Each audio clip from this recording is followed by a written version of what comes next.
अर्जुन अपने स्वजन संबंधियों के मोह में इतना विचलित हो गया कि उसके मन में अपने कर्तव्य का कोई भान ही नहीं रहा।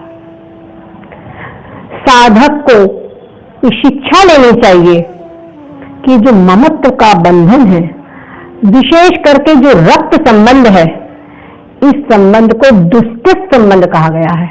ये त्यागना अत्यंत मुश्किल है और ये धर्म के मार्ग में, कर्तव्य पथ के मार्ग में, मोक्ष मार्ग में हमेशा अवरोध उत्पन्न करता है। अर्जुन आगे कहता है, निमित्तानि च पश्यामि विपरीतानि केशव न च श्रेयोन् पश्यामि हत्वा स्वजनमाहवे न काङ्क्षे विजयं कृष्ण न च राज्यं सुखानि च किं नो राज्येन गोविन्द किं भोगैर्जीवितेन वा। अर्जुन कहता है कि हे केशव, मैं सारे निमित्त विपरीत देख रहा हूं। अर्जुन कह रहा है, मुझे सारे शकुन विपरीत दिखाई दे रहे हैं और मुझको महान अनर्थ का आभास हो रहा है। ऐसा लगता है कि कुछ भयंकर होने वाला है और इन सजन संबंधियों को मार करके मैं कल्याण नहीं देखता हूं, इसमें मुझको श्रेय नहीं दिखाई देता है। और वो कहते हैं, न कांक्षी विजयं कृष्ण न च राज्यं सुखानि च, न तो मैं विजय चाहता हूं न मैं राज्य सुख चाहता हूं। हे केशव, किन्नो राज्य में गोविंद, हमको इस राज्य से, इस भोग से, इस सुख से क्या, क्यों?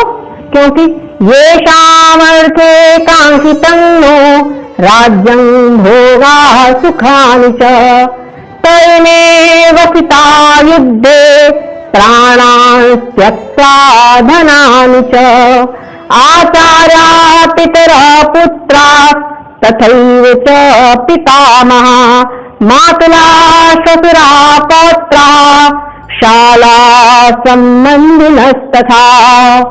अर्जुन कहता है, ये हमारे आचार, हमारे पितामह, भाई भतीजे, मित्रगण, सजन संबंधी, ये सब लोग यहाँ पर अपने प्राणों की बाजी लगा करके खड़े हुए हैं।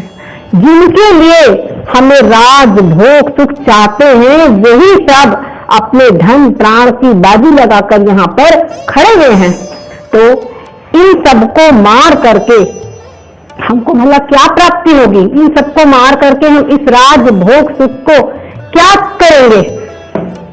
और कहते हैं, एतान् हन्तुम् इच्छामि घटोऽपि मधुसूदन अपि त्रैलोक्य राज्यस्य हेतोः किं महे कृते निहत्ते भाट राष्ट्रान्नः का प्रीति स्यात् जनार्दन पापमेवासेदस्मान्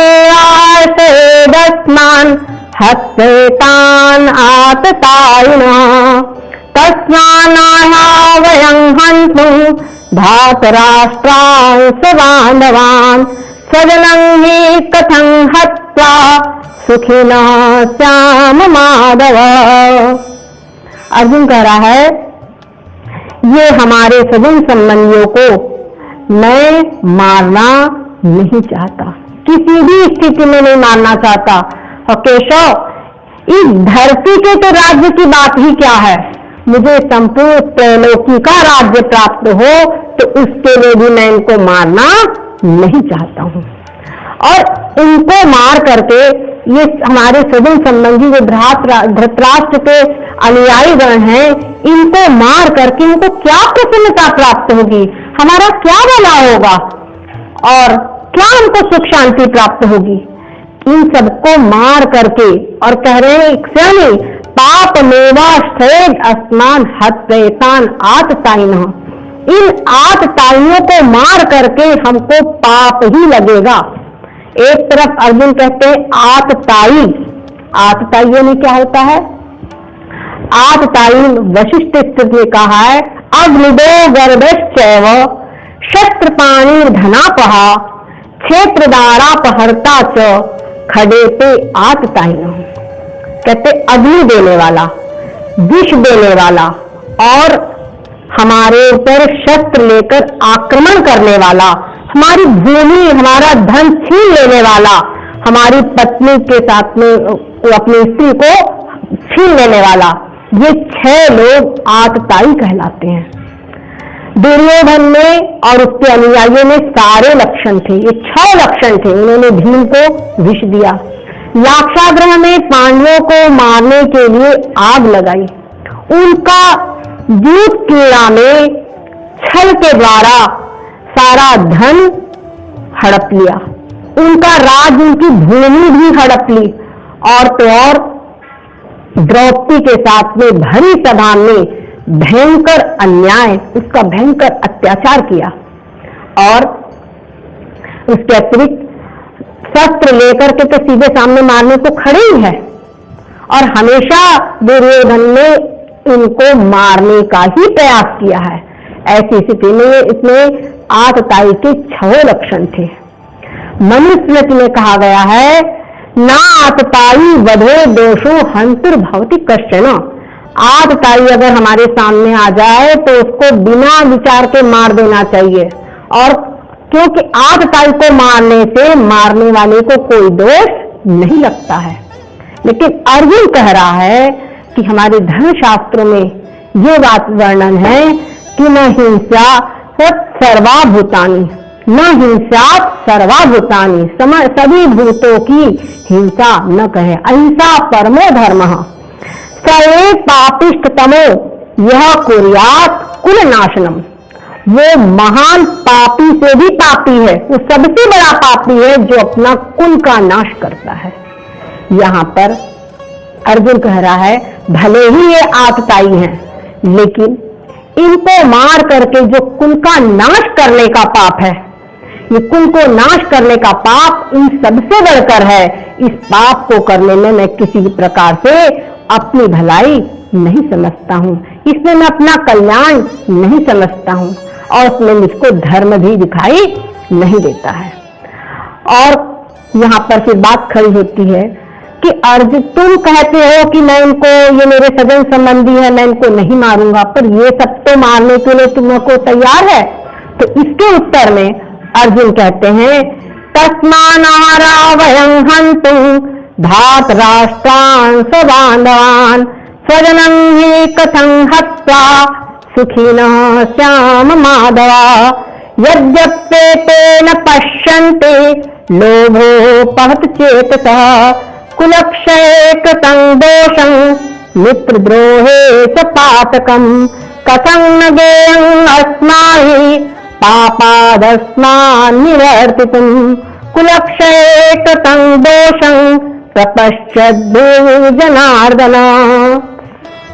अर्जुन कहते हैं हे जनार्दन, भले ही ये धृतराष्ट्र के अनुयायी दुर्योधन और उसके भाई सगे संबंधी, इनको ये पाप, ये कुल नाश का पाप इनको नहीं दिखाई पड़ता है, ये मित्रद्रोह का जो पाप होगा वो इनको दिखाई नहीं पड़ता है, क्योंकि इनके हृदय लोभोपहत चेतस, लोभ के द्वारा इनके चित्त ढक लिए गए हैं, इसलिए उनको कोई धर्म नहीं दिखाई पड़ता है।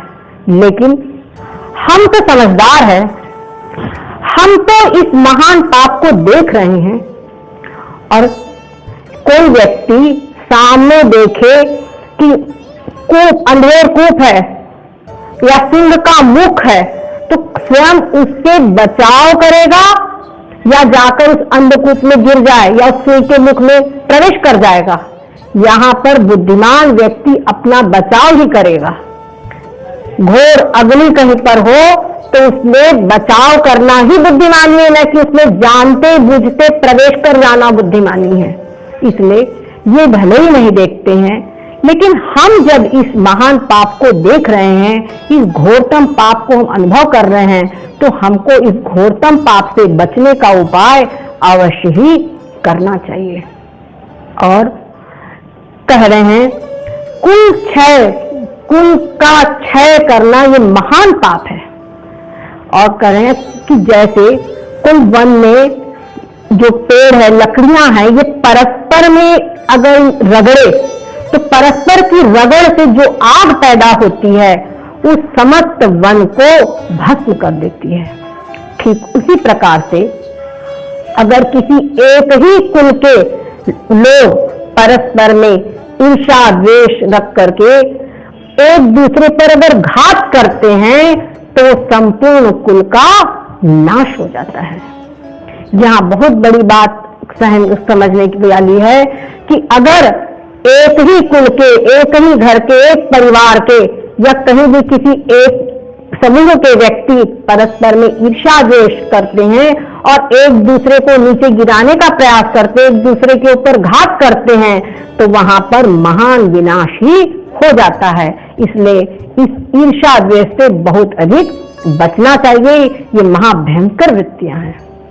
यहाँ अर्जुन इन्हीं बातों को लेकर के दुखी हो रहा है और अर्जुन आगे समझा रहे हैं कि कुल के नाश से कौन कौन से अनर्थ हो सकते हैं।